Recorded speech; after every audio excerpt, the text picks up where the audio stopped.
In last lecture we discussed about the ovarian cycle. In this lecture we are going to discuss about the endometrial cycle. So let's get started. So as you guys know, the menstrual cycle is actually 28 days cycle. Initial 5 to 6 days are the menstruation loss, and then entire period of 1 to 14 it is known as a follicular phase as far as the ovarian cycle is concerned. Then at the around 14th day ovulation will occur, and after that ovulation the entire period is known as, this remaining portion is known as luteal phase. Right, this is about the ovarian cycle. Now the similar type of changes will take place in the endometrial cycle. This is the endometrial cycle. It is the monthly cyclical changes that is taking place in the endometrium of the uterus. Remember, it is just endometrium, nothing to do with the myometrium or perimetrium. Got it? So first phase of this endometrial cycle is the menstruation. So initial 5 to 6 days are the menstrual blood loss. After that there is a proliferative phase. This is the proliferative phase. In this phase the endometrium start proliferating and increase the thickness of the endometrium, and after this is actually the phase that is correlate with the follicular phase of a ovarian cycle, right? So at the follicular phase of a ovarian cycle there are more amount of estrogen in the circulation, so it is also known as a estrogen phase, and it actually happens before the ovulation. And the next portion after the ovulation, it is known as the secretory phase. Inside the secretory phase there are secretory changes that will take place inside the endometrium, and after this secretory phase actually happens after the ovulation. So this phase, at the time of this phase the progesterone level is high, so it is also known as the progesterone phase, and it actually happens after the ovulation. So let's get started the discussion now. So as far as the endometrial cycle is concerned, you have to write it down or remember three changes that is taking place inside the endometrium. See, this is the endometrial layer. It has a two layer endometrium. As one is the functional layer, another one is the basal layer. The actual constitutes both the layer are same. This one is the myometrium, that having a blood supply, and this one is the spiral arteries, and it give branches till the top of the functional layer. Now at the time of the menstruation this functional layer get lost and the basal layer will remain intact. This portion is the glands of the endometrium. These are the blood vessel of the endometrium, and the portion that lies over here, these are the stromal tissue. So whenever you are discussing the endometrium, three things you need to keep in mind to write it down or remember the changes. First is the epithelial cell. What are the changes take place in the epithelial cell? Then the changes take place in the stromal cell, and finally the changes take place in the gland. So let's discuss the first layer, that is the proliferative phase. So this is the actual figure that I showed you in our previous slide. So out of that, before the ovulation, this particular portion is the proliferative phase. So you can see that the endometrial thickness is eventually get increased. There are small amount of increase in the glands. This red colored are the blood vessel. You can see the blood vessel become more tortuous and become elongated. This blue color portion are the glands of the endometrium. So gland will be also become enlarged. So that type of changes we have to write it down. So what you are going to write it down in the proliferative phase. See, in the very beginning, at the beginning of each cycle, most of the endometrium get removed by the menstruation. The functional portion or functional layer of the endometrium is entirely lost, right? And only basal layer will be remain, and the basal layer has a very thin layer of the stroma, then the epithelial cell, and the very deeper portion of the glands. So the topper portion of the gland is lost in the menstruation, only deeper portion of the glands will remain. Now in this proliferative phase the ovary will start secreting the estrogen. So Now inside the proliferative, just whatever the changes that is taking place is basically under the effect of the estrogen. So all the three things that we mentioned in the basal layer get proliferate rapidly. The stromal cell, epithelial cell, glands and new blood vessel will proliferate very rapidly, and eventually it increases the thickness about 3 to 5 millimeter. Now what are the changes that are taking place inside the secretory phase? So the later portion after the ovulation, the endometrial phase is known as secretory phase. As you guys know, the thickness of the endometrium is still increasing. It is about 5 to 6 millimeter in length, and basically during the secretory phase, the ovarian cycle will at the luteal phase. So inside the luteal phase, progesterone secretion will be more. So now endometrium will be exposed to the higher amount of the progesterone. So as we know that the main function of the progesterone is to prepare uterus for the pregnancy. So what progesterone do to the endometrium? Progesterone causes marked swelling and secretory development of the endometrium. So now endometrium will start secreting certain nutrition. So if there is a fertilization, that fertilized ovum will eventually get nutrition from the endometrium itself. Right. So let's discuss the changes. What are the changes take place inside the epithelium? What are the changes that take place inside the stromal cell and glands, and finally the blood vessel? So let's start it with the endothelium. So as far as the endothelium is concerned, the endothelium is slightly increased. Endothelial cell become increased, and the stromal cell is loaded with the lipid and glycogen. Glycogen and lipid get deposited in the stromal cell, and eventually this lipid and glycogen will eventually secreted in the glands. So what happens to the glands? Obviously glands will increase its tortuosity, increase accumulation of a secretory substance, and blood vessels, as I told you earlier, it increase tortuosity of the blood vessel, increase the length of the blood vessel, and increase blood supply. This red colored portion is the blood vessel, and this blue colored portion is the actual gland. So finally the endometrium become thick as much as 5 to 6 millimeter. So next phase is the menstruation. So it is basically caused by a reduction of estrogen and progesterone at the end of the monthly ovarian cycle. Now we already know in the ovarian cycle, if the ovum get not fertilized, then corpus luteum will die, and because of corpus luteum will make progesterone and estrogen, so the level of estrogen and progesterone will be reduced at the end of the monthly cycle, right? So what you have to write it down: if the ovum is not fertilized, then corpus luteum in the ovary get involute, estrogen and progesterone will decrease its secretion, and menstruation will occur. Now you guys are wondering that how decrease in the estrogen and progesterone level cause the menstruation. What actually happens in the menstruation, right? So let's discuss that thing. See, the tortuous blood vessel of endometrium become vasospastic. Now the meaning of vasospastic is that it become extremely constricted, right? Vasoconstriction will occur in such a high intensity that it actually block the blood supply. So why the vasospasticity will take place? This vasospasticity will take place because of the release of a vasoconstrictor, basically the prostaglandins. So prostaglandin is mainly responsible for the vasoconstriction, and because of this vasospasticity, the blood supply get decreased.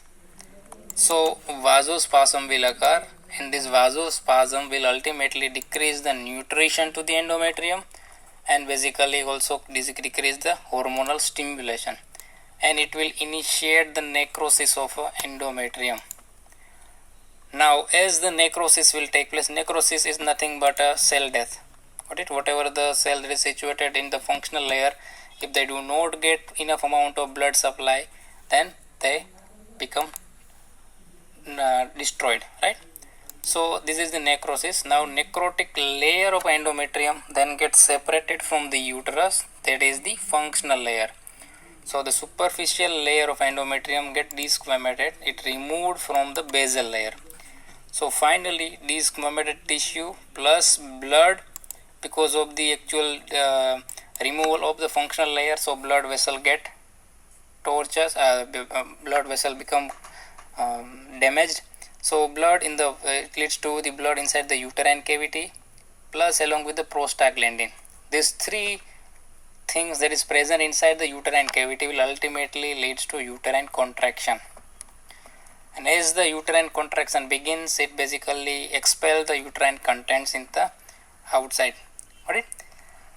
Now, as far as the menstruation is concerned, it is basically 40 ml of the blood plus 35 ml of a serous fluid. And there is a one thing that menstrual fluid is normally non-clotting. The blood loss that occur inside during the menstruation is non-clotting. And why it is non-clotting? The answer is that inside that menstrual loss, there is a fibrinolysin will also secrete along with it. And along with the blood, there are large number of leukocyte will also be released. Leukocyte means WBC. That release of the leukocyte is known as leukorrhea, right? So there are large number of WBC. These WBC are basically the defensive mechanism of our body. So uterus is actually highly resistant to the infection during the menstruation. We need that thing because during the menstruation, the actual blood, the actual tissue of our body, that is the functional layer, is actually lost. So the uterine, the basal layer is more prone to get infected. Right, so nature has a very beautiful mechanism that it releases large and larger amount of the leukocyte. So eventually that leukocyte will prevent the infection during the menstruation. Now there is one comment asked from this very slide, basically in the 15th, 2015 and 14. Normally menstrual blood do not clot. What you should write it down in such kind of comment? You have to write it down like that. Fibrinolysin is released along with the necrotic endometrial material. It liquefies the menstrual clot in the vagina. So normally menstrual blood does not clot. That's it. Just 2 sentences and 2 marks. Right? The key word in this comment is fibrinolysin. It lies the clot. Now premenstrual syndrome. Let's discuss about premenstrual syndrome. It is actually asked in 2014. Now what is premenstrual syndrome? It is one type of syndrome or psychological as well as physical changes that is taking place inside a woman just before the menstruation. So first we discuss about the clinical features. So the woman who suffer from the premenstrual syndrome has a irritability. It has become very irritable woman. This woman got a PMS.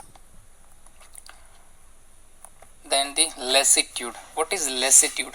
Lassitude, it is basically, if you go by definition, lassitude is a state of a physical or mental weariness. It is a lack of energy. Right? It's basically female become more lazy, in other words. Next symptom is malaise. Now what is malaise? Malaise is feeling discomfort. Feeling of discomfort is known as malaise. It's one type of illness whose exact cause is actually not able to we are not able to identify. Next symptoms is the headache, migraine, GI upset. Basically GI upset is colon spasm or the constipation, frequency of a micturition, and finally feeling of fullness of a breast. Remember the last symptoms. It is actually asked in a comment. Fullness, feeling of fullness of a breast. So let's discuss that comment. Tenderness and swelling of a breast prior to the menstruation. It is actually the comment asked in 2015 and 14. So you should write it down in such a way that in premenstrual syndrome, breast symptoms are basically more marked. It's so feeling of fullness and weight and tenderness. So on examination, breast feel hard, lumpy and tender. These are the exact word I taken from a book named Somi Sarkar. Now what are the causes and treatment of a premenstrual syndrome? So as far as the cause is concerned, the etiology is basically not known. The word is used is obscure. So basically inside this premenstrual symptoms, it increase the it is actually PMS, it is not PSM. It increases the extracellular fluid throughout the body due to the excessive estrogen production. You see, estrogen is actually the steroid hormone, so it has a little bit of effect of more or less a little effect of the mineralocorticoid type of action.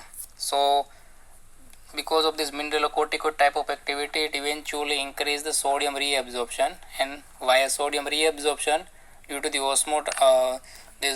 osmolarity increase inside the blood, it causes increased water reabsorption. So basically it increases extracellular fluid. So estrogen produces water and sodium reabsorption. These are the causes of the premenstrual syndrome. Now what is the treatment part? So the treatment part is just opposite to the causes. We have to eliminate the excessive extracellular fluid. We have to limit the water intake, salt free diet, and if required, then we have to provide a diuretics, chlorothiazide, right? And for the depression and lethargy and sad feeling, we have to give a lithium 300 milligram TDS. TDS stands for 3 times a day. And for the migraine, we have to give ergotamine tetrate 10 milligram is the most effective, right? Now what are the cyclical changes that is taking place in the cervix? During proliferative phase, the estrogen phase, secretion of a mucus gel of the endocervix is become very thin and watery and alkaline.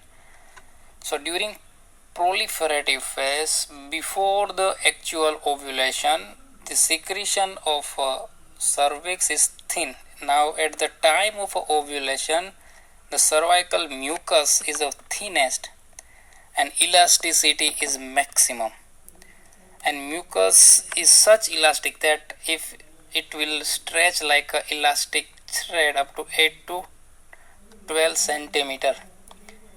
If you put a drop of the cervical mucus inside your fingertip and just stretch it out, it will stretch about 8 to 10 centimeter.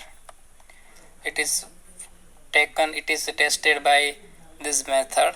You have to put a one drop of a cervical mucus inside one slide and put the other slide over it and just stretch it out.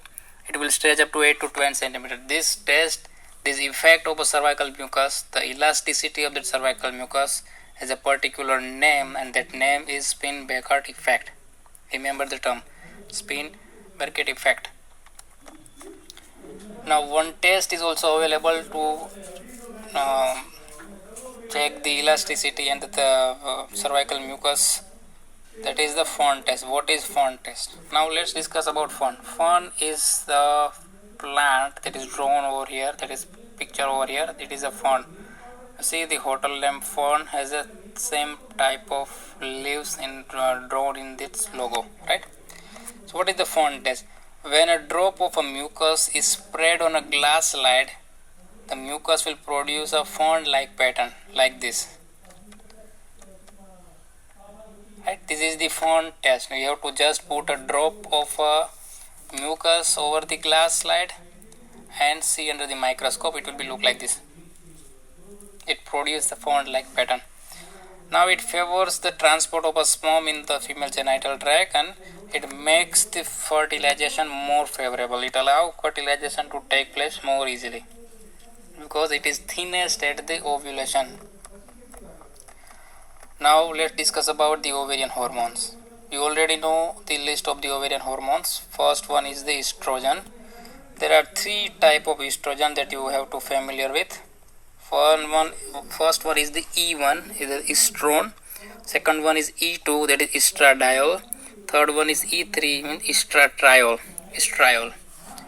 So in first one, estrone, there is a 1 hydroxylation. In estradiol, you can see there are 2 hydroxylation.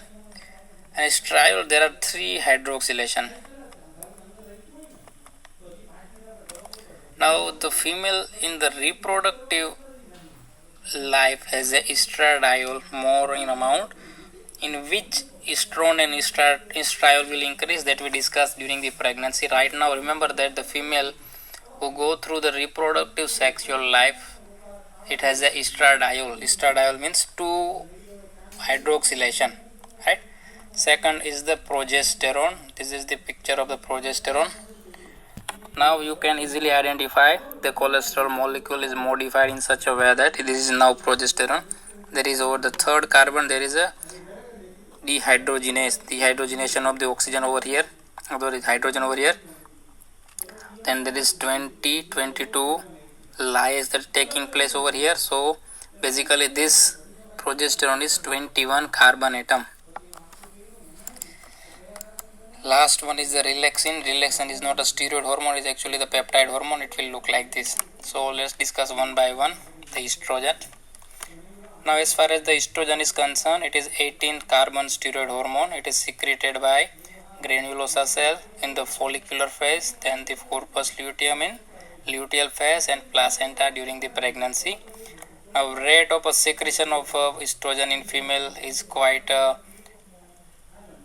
different. First one 36 microgram per day secreted during the early follicular phase, that is secreted by the granulosa cell, and 380 microgram per day, that is basically just before the ovulation, that is responsible for the LH surge.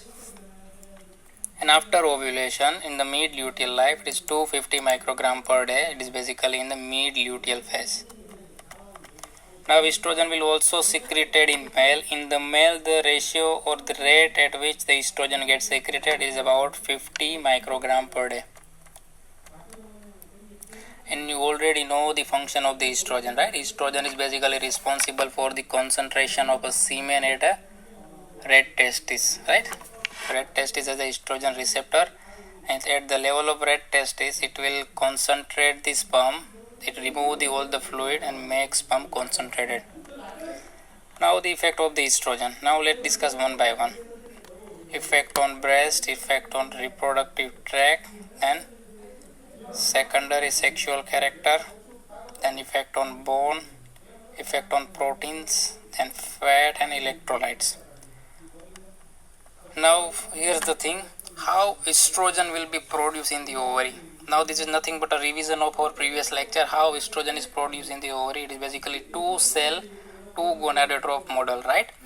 Now theca cell has a LH receptor over it, and once the LH stimulation occurs, theca cell will synthesize the androgen, androstenedione. Now theca cell do not have aromatase enzyme, so it give the androgen to the granulosa cell. Now granulosa cell under the effect of FSH, it will convert the androgen into the estrogen by presence of aromatase enzyme. Correct? This is two gonadotrope model. Now let's discuss one by one effect on the breast.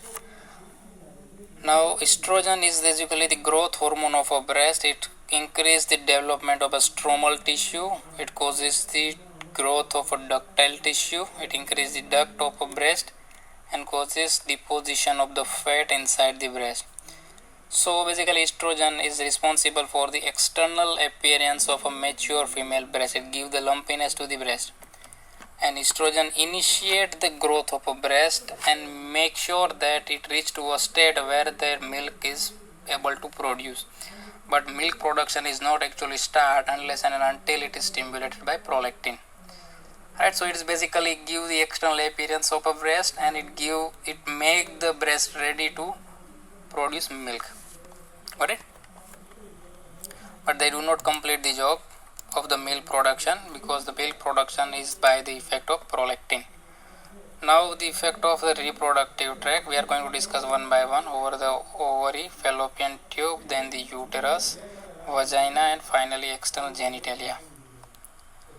Now let's discuss about the effect of fallopian tube.